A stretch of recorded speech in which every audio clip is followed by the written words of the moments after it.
3 new schools. Davis School District opened the doors to Sunset Junior High, Bountiful Elementary, and Horizon Junior High, welcoming thousands of students and families. In northern Davis County, Sunset Junior High opened its brand new campus, replacing the school built back in 1964. The new building is a teacher academy school, designed with collaboration, flexibility, and future educators in mind.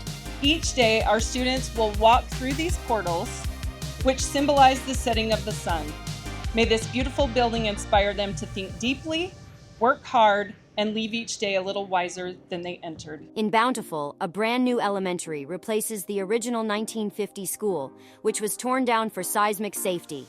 The new campus brings light-filled classrooms, quiet study areas, and collaboration spaces for more than 500 students. I am just very happy that Davis School District has made a place that kids can feel like, wow, this is for me. This is a great place for me to learn. I'm standing here and this place feels good. In the fastest growing part of Davis County, Horizon Junior High is designed for the future. Open learning suites, performing arts, and even a shared recreation space with West Point City. The future of this school is limitless. We have a lot of different programs that we can offer here. 3 schools, 3 communities. One big step forward for Davis School District.